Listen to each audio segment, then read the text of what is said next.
दिसंबर 4, 2025 India का सबसे बड़ा एयरलाइंस इंडिगो एयरलाइंस का सारा प्लेन कैंसिल हो जाता है, वो फिर बिन बताए।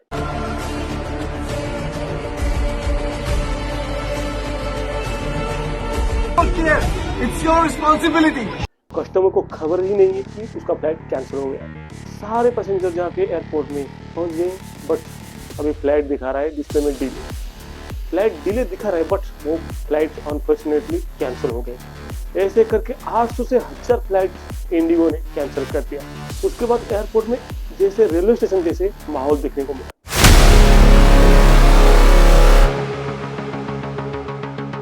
पर क्यों इंडिगो एयरलाइंस ने इतने सारे प्लेन कैंसिल क्यों किया? वो फिर बिन बताए किसी को भी शेयर नहीं किया कि भाई क्या हुआ।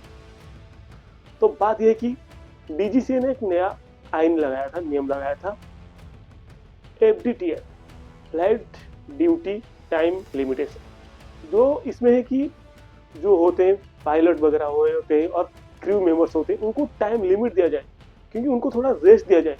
इसमें क्या होता है, लिमिटेशन रखा जाता है। कोई पायलट के लिए लिमिटेशन होता है, ये इतना टाइम को उड़ान भरेगा, इतना टाइम फ्लाइट चलाएगा, ये स्टाफ इतना टाइम काम करेगा।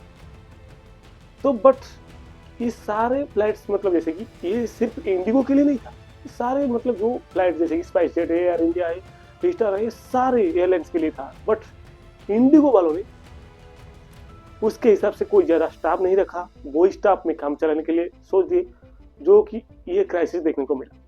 क्योंकि अगर डीजीसीए ने रूल्स बनाए हैं तो रूल्स को तो मानना पड़ेगा। अगर रूल्स को मानने के लिए इंडिगो के पास उतना स्टाफ रखना चाहिए था, बट इंडिगो वालों ने वो स्टाफ पे काम चलाना सोचा। देखिए, पहले फ्लाइट क्रू मेंबर्स हो या पायलट, उनके लिए 36 आवर रेस्ट टाइम था। उसके बाद वो दूसरा काम ज्वाइन कर सकते हैं, मतलब दूसरा काम के लिए जा सकते हैं। बट अभी डीजीसीए के रूल्स के हिसाब से वो 46 आवर, कम से कम 46 आवर रेस्ट लेना चाहिए उनको। बट सारे जितना सारे हमारे एयरलाइंस है वो तो फॉलो किए, इसलिए तो अभी उनका फ्लाइट चल रहा है। बट इंडिगो एयरलाइंस ने इस रूल के हिसाब से उनका स्टाफ नहीं बढ़ाया, जो कि अभी क्राइसिस देखने को मिला। मैक्सिमम इशू तो इंडिगो एयरलाइंस की तरफ से मिस मैनेजमेंट किया है। इंडिगो एयरलाइंस ने रेडी नहीं था, उसका पायलट शॉर्टेज थे, उसका क्रू मेंबर भी शॉर्टेज थे।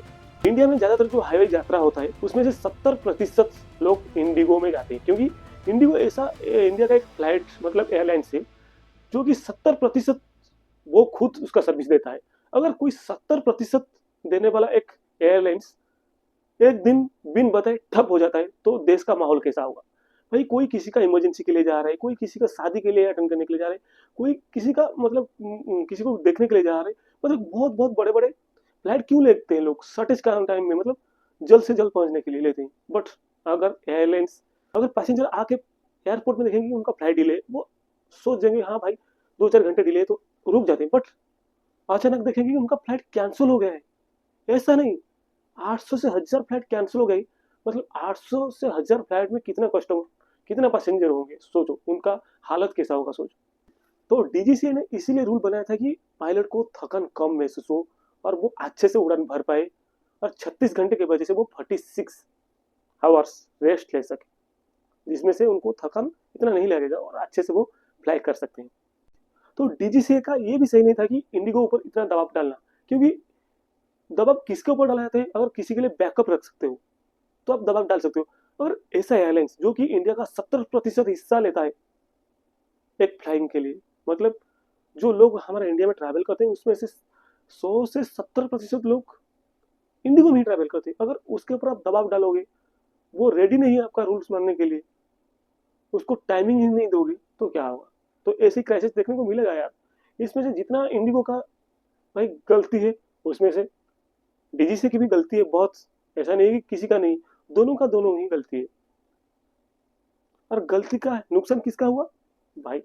ऑब्वियसली पैसेंजर को हुआ, क्योंकि रिफंड तो कर देंगे, बट क्या होगा रिफंड का?